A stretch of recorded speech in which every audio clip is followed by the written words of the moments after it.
Hello, community, and welcome back to another Keeping It Real with Dr. Nita podcast. I am your host, Dr. Nita Wilson, C-Suite Trusted Advisor, Elite Team Strategist, and Board Director, preparing businesses to navigate culture, complexity, and change. Well, it's October, and usually around this time of the year, in alignment with Halloween, I host a panel of C-suite leaders from a variety of industries to talk about what's scary when it comes to diversity, equity, and inclusion. But this year, what scares me most aren't the typical DEI challenges. It's the inflammatory conversations happening around the upcoming elections. The heightened tensions and division can make it feel like any conversation could ignite a raging argument, risking relationships we care about. That's why this month's series that offers 4 practical tips for discussing hot topics without torching relationships is so important. Addressing hot topics while preserving relationships is such a valuable skill set, especially right now. If you've ever heard the phrase disagreeing without being disagreeable, then you'll appreciate that my goal with this series is to share insights and simple, practical strategies to help navigate challenging conversations with grace so we can all keep our relationships intact, even when the topics get heated. Let's start with tip number 1, avoiding volatility by valuing the relationship. If you truly value a relationship, sometimes it's best to forego discussing hot topics altogether. Think about conversations surrounding politics, diversity, or any other issue that can quickly become heated. Are these conversations worth sacrificing your bond with the person on the other side of the table? Hopefully, the answer is often no. When we prioritize the relationship, we can make a conscious decision to hold back, not because we don't care about the issue, but because we care more about maintaining mutual respect. This brings me to my ACT model. Approach others with an open heart. Connect to understand and tap into different perspectives by being genuinely curious. How we approach challenging conversations can make all the difference. Are you approaching your discussion partner with curiosity, or are you being accusatory? Are you focused on connecting with the other person or proving a point? When you can tap into diverse ways of thinking, you open yourself up to a wider understanding without creating unnecessary volatility. Your overarching goal should be valuing the relationship and knowing what's important in any given moment. Not every conversation needs to be had, and not every disagreement needs to be solved immediately. Remember this. Your response is your responsibility. You always have the power to choose how you respond. And sometimes the most powerful choice you can make is to respectfully and graciously disengage for the sake of the relationship. Exercising your power of choice to disengage is not a sign of weakness, but of wisdom. This brings me to tip number 2, delivering a message that is received versus delivering a message that is right. Here's a hard truth. You might have all your ducks and data points lined up in a row and still not get your point across if the person you're speaking with isn't in a place to receive your message emotionally, psychologically, or factually. You've probably heard the phrase, meet people where they are, and that's exactly what I mean here. If someone is not ready to hear your message, pushing it on them can result in frustration for both parties. Instead, take a reflective rather than reactive approach. Ask yourself, am I focusing on being right, or am I focusing on having my message received? It's not about winning.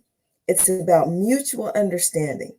To that end, let people have their own experiences. Newsflash, you don't have to agree with them and they don't have to agree with you to have a successful exchange of ideas. What's more important is that you create an atmosphere of discussion, not debate. When you're in a discussion, you can share your views and be curious about the others without the pressure of winning. Curiosity opens the door to learning, which is far more valuable than being perceived as being right or wrong. It's also important to distinguish between aggravation and aggression. Sometimes conversations can be frustrating, but that doesn't mean they have to become confrontational. Stay calm and stay focused on the goal, understanding. Isn't that liberating? Tip number 3 stresses the importance of managing intent and impact. Even the most well-meaning people can get tripped up in failing to manage intent and impact. You may intend to have a thoughtful discussion, but if your timing or tone is misaligned, the impact could be entirely different. Your discussion partner might feel like you're dismissing their concerns, distracting from the real issue, or even trying to draw them into a frustrating debate. None of these outcomes lead to meaningful dialogue. So here's a suggestion. Be thoughtful about appropriateness by considering the places, spaces, and faces that are part of the conversation. While the timing of a discussion is important, asking yourself if this is the right place to have a discussion is crucial. Is the setting or space conducive to a productive conversation? Is the person or face you're talking to in the right frame of mind? Being conscious of these factors, places, spaces, and faces, can significantly shape the impact of your words. And it's important to always be honest with yourself about your intention before starting a conversation. Do you want to genuinely engage in a thoughtful discussion? Or are you leaning towards dismissing someone else's perspective or distracting from the real issue? Knowing this up front will help guide the conversation. Also, be aware of and own your triggers. You probably already know which words or topics may cause you to react emotionally, which can derail your efforts. Take a moment to check in with yourself before engaging in a potentially inflammatory discussion. If you're not in the right headspace, it's okay to postpone the conversation until you are. Remember tip number 1, deciding not to have the conversation to begin with is always an option, rather than taking the risk of discussing hot topics that may torch relationships. Finally, with tip number 4, let me encourage you to consider reframing the discussion before you even start the dialogue. When talking about reframing the diversity, equity, inclusion, and belonging discussion from difficult to different, here's a construct I like to use. Diversity is a fact, equity is a choice, inclusion is an action, and belonging is the outcome. Each of these elements requires a distinct approach, and none of them happen by accident. When engaging in these conversations, remember that the goal might not always be to reach agreement, but rather to raise awareness. Sometimes it's about planting seeds of thought that will grow over time.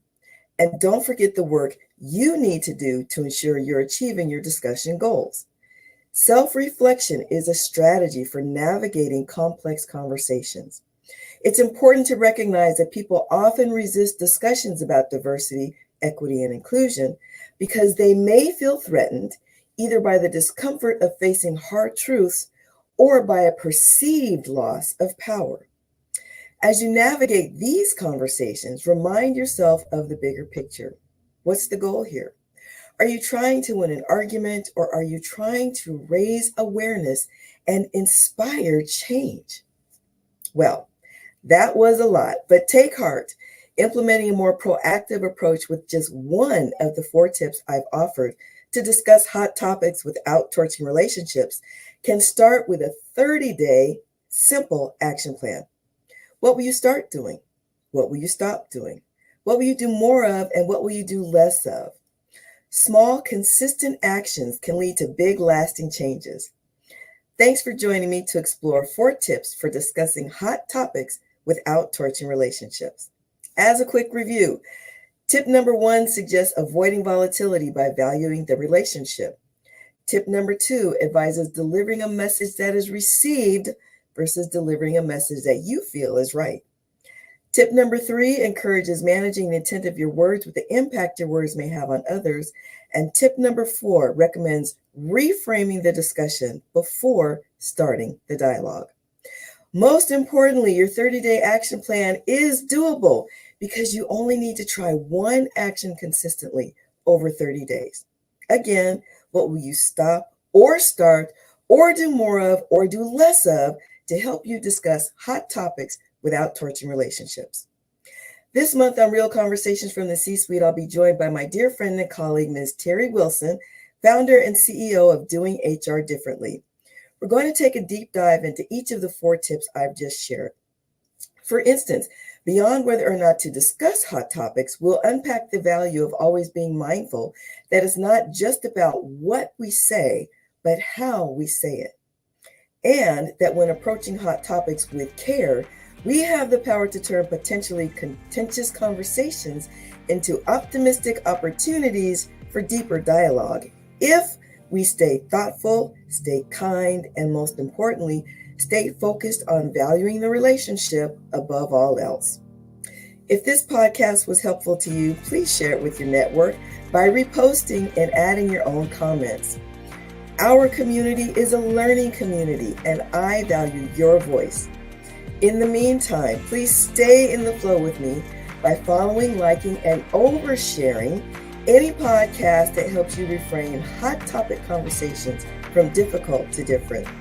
Until next time, this is Dr. Anita reminding you to stay blessed and keep it real.